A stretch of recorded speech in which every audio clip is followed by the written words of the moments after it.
Hello everybody, it's Julia again with part 2 of my top 10 self-help books.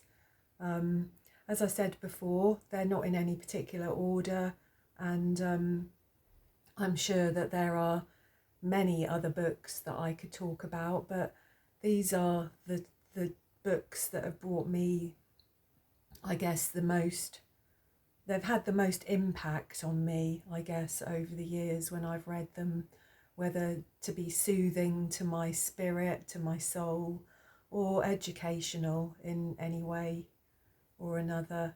I hope that you enjoyed part 1.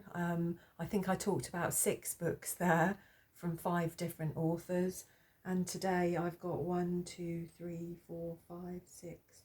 I've got 8 books today from 5 authors.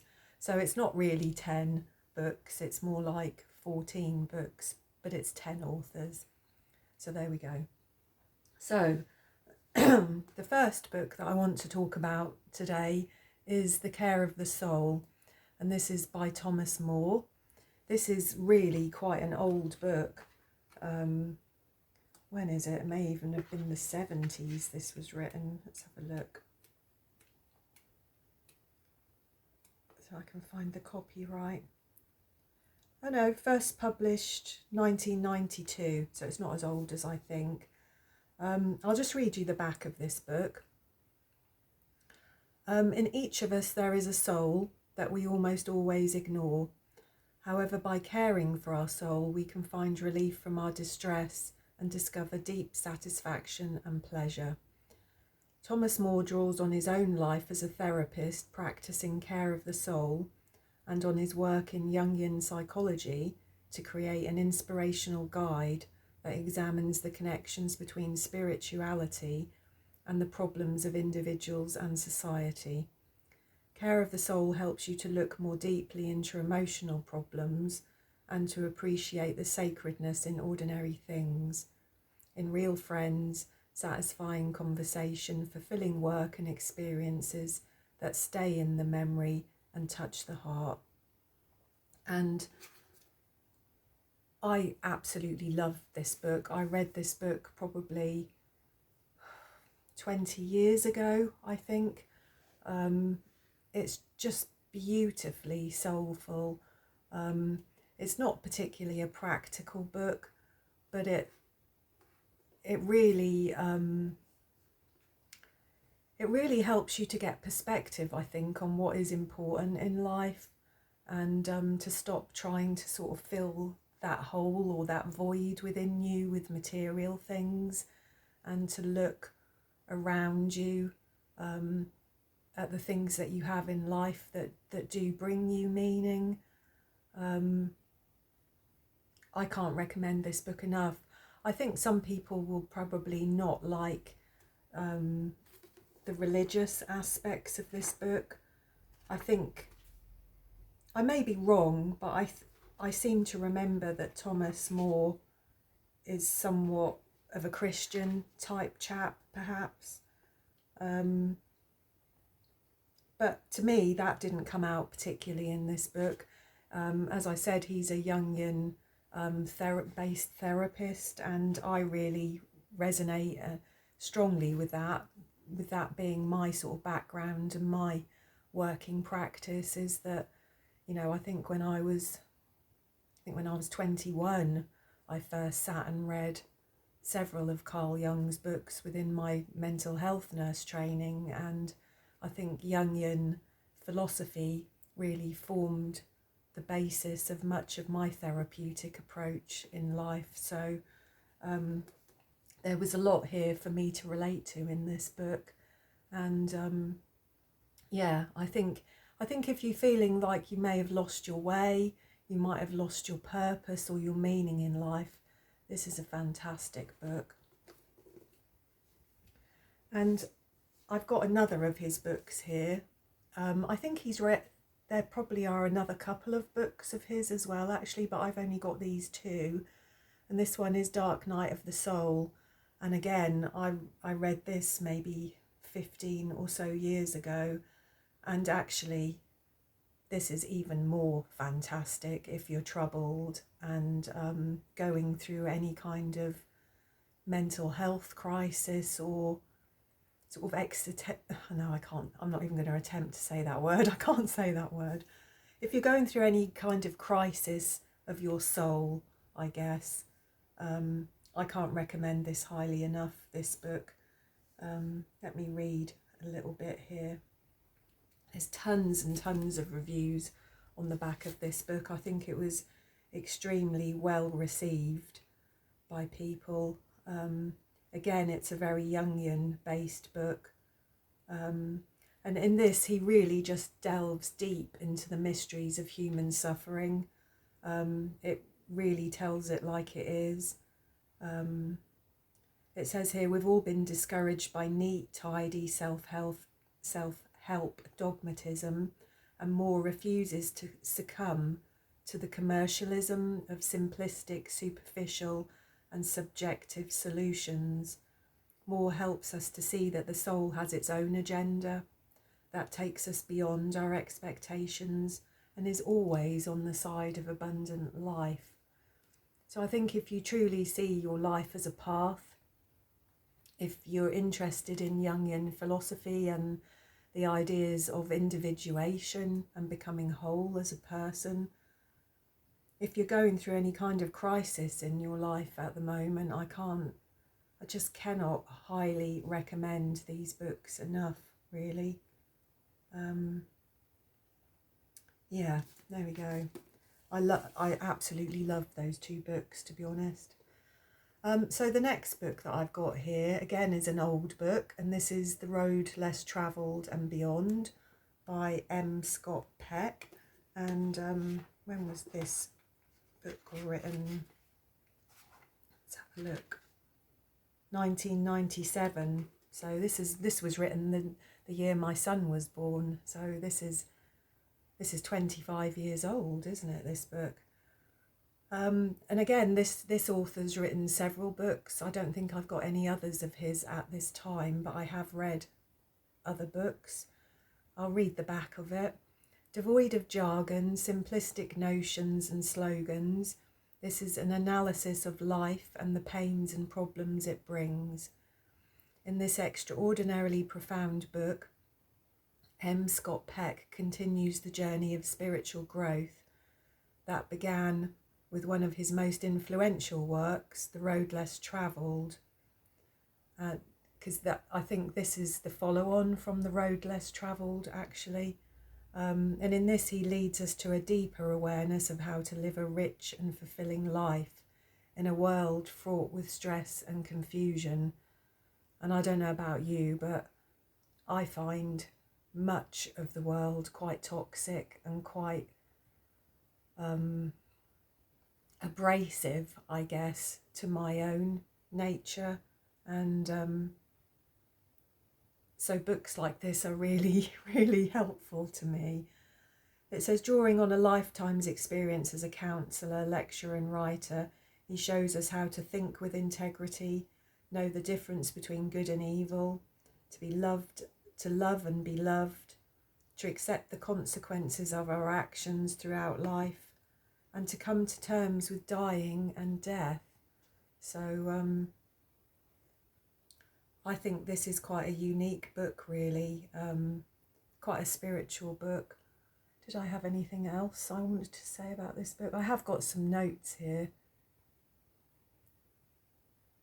but I've been trying not to look at them, which I know sounds weird, but I've been really trying to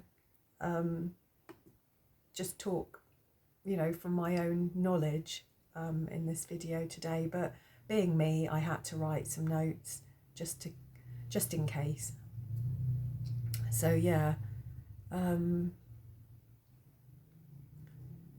I just put this book follows on from A Road Less Travelled. This is a book about finding inner serenity and inner peace in our complex and chaotic world. With words such as life is difficult and life is complex. It's about a book about learning to think with integrity. It's a very soothing book for your heart and mind and soul.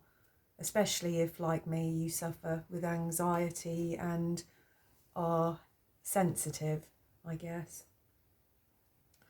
What else have we got here? So the next book is Caroline Myss, and it's Sacred Contracts.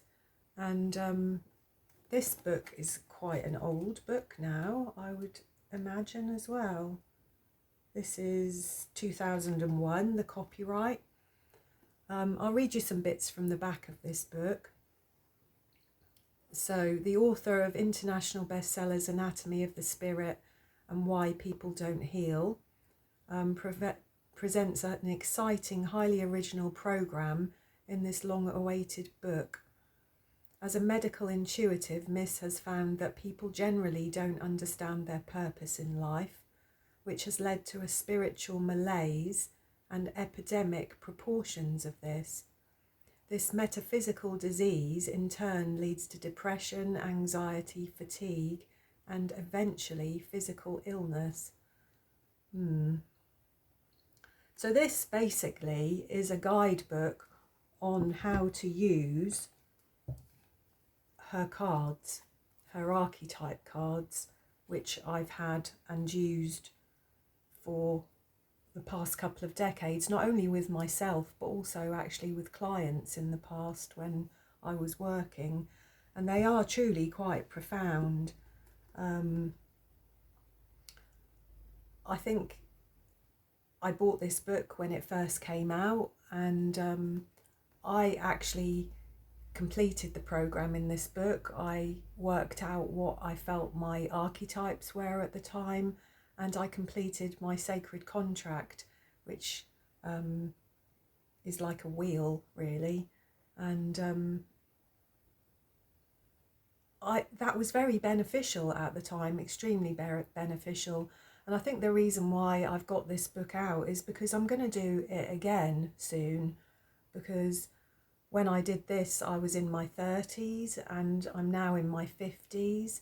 And I think that probably some of those archetypes have changed within me. And I mean, she talks about the 4 core archetypes that we all have, which is the inner child, the saboteur, the prostitute, and the victim.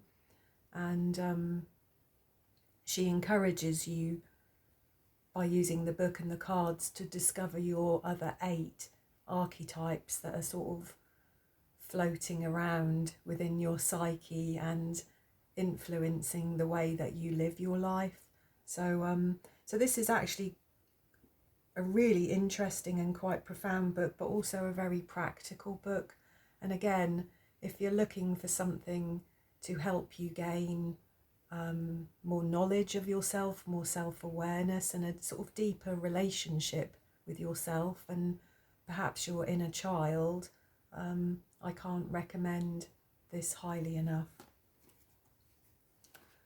And then the last books that I've got here, these are not going to be for everybody, but for me, and I hope for some of you, they will be of interest. I've talked about this book before in a couple of my videos, The Highly Sensitive Person. So I'm not going to run on about it too much, but I've got 2 of her books, Elaine Aaron. This is The Highly Sensitive Person in Love as well, which I didn't find quite as helpful as The Highly Sensitive Person, but I just can't recommend these books highly enough. I think if you suffer out in the outside world, if you have kind of sensory processing issues, if you find the world too loud and too chaotic, and you have difficulty in relationships, and you have an acute sense of smell and hearing, and all of your senses are sensitive, I just can't recommend this book highly enough. I think around 20% of the population are supposed to be highly sensitive. So that's, that's not a great deal of people. We are in the minority in this world. And I think the more you can understand yourself and what you need in order to live a meaningful and peaceful life for you, the better. So yeah, you've got the highly sensitive person and the highly sensitive person in love. And on the back of the highly sensitive person in love, she's written, do you fall in love hard but fear intimacy? Are you sick of being told that you are too sensitive? Do you struggle to respect a less sensitive partner?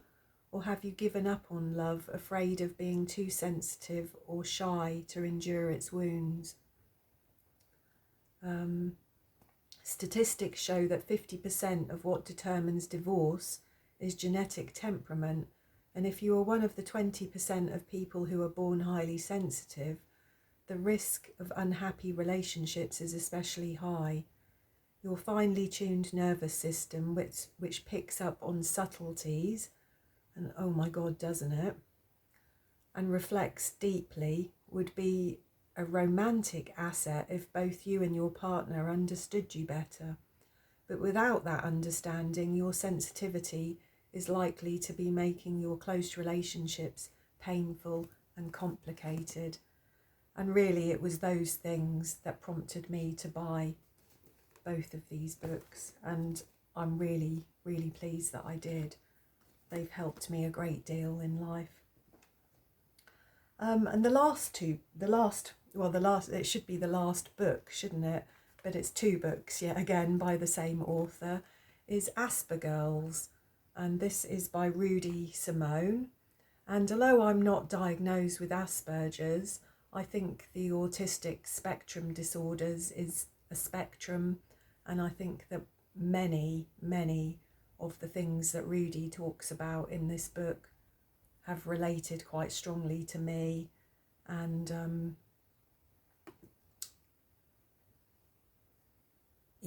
have related. Sorry, I'm looking at my notes now. I've got distracted. This book made me cry when I first read it. I bought this book and I read it before I'd had my diagnosis officially, because for years I'd been wondering, what is wrong with me? Why do I find certain things so difficult? And this book I sobbed reading this book, because I just related to so much in it, really. Let's read a little bit of the back of the book. Girls with Asperger's syndrome are less frequently diagnosed than boys, and even once symptoms have been recognised, advice is not readily available. This is a must-have handbook written by an Aspergirl for Aspergirls, young and old. She provides valuable advice on every aspect of both personal and professional life. She talks about early recollections in her life of blame, guilt, having difficulties in friendships, romance, marriage, employment, rituals, routines. Everything's covered here alongside depression, meltdowns, and feeling misunderstood. Recurring struggles and areas where women often need validation, information and advice are identified. And there are the reflections of over 35 women diagnosed on the spectrum, as well as some from their partners and parents included. So if you're a female with AS, or even if you think you might be on the spectrum, this book will be essential reading for you and your partners and loved ones. I cannot recommend this book highly enough, actually, and I shall probably read it again sometime soon, because I think it just helps bring me back to myself, really, and to realise that it is okay to be me. I know that sounds ridiculous, doesn't it, at age nearly 54. I'm going to be 54 at the end of this month, and on the 22nd of September, on the cusp with Libra. I think it just helps me to bring me back to myself, really, and to realise that it's okay to be different.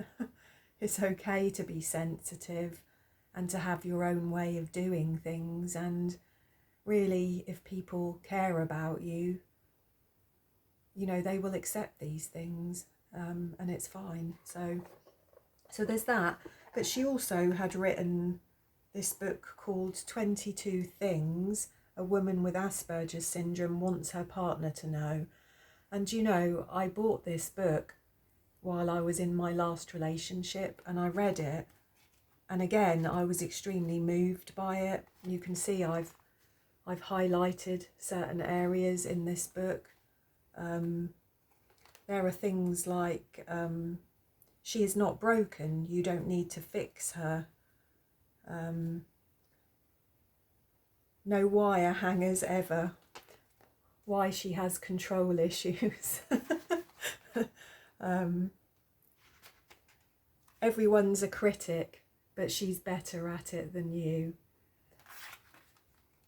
Everything in this book resonated so strongly with me, and I read it and it made me feel hopeful and excited about being understood and accepted.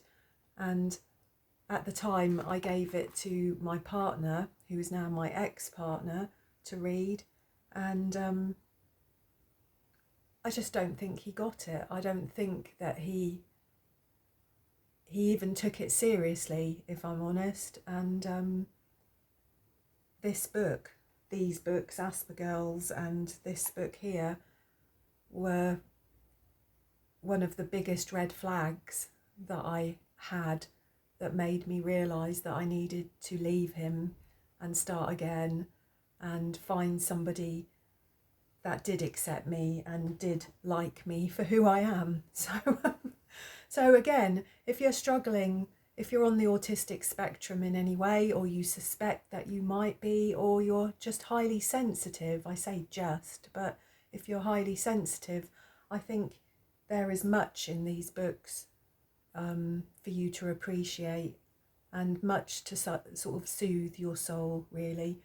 And I hope that all of these books that I've talked about in these 2 videos are not only informative but soothing.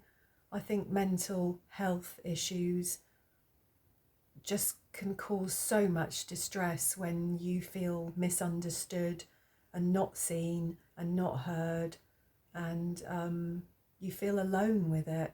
And so I really hope that these videos and these books will really help any of you that need that at this time. So thanks so much for watching. As I said before, if you found this video helpful, please do give me a thumbs up and subscribe to my channel. That would be wonderful. I'm going to post these videos on my tarot channel and my Highly Sensitive Me channel, which is more health related. So I'm going to post these videos on both of my channels. And I would love any feedback. I would love to hear any of you. It really is something I would like very much, to have some kind of engagement with my viewers. So yeah, please do leave me a message. That would be fantastic. And I hope to see you again soon. Thank you.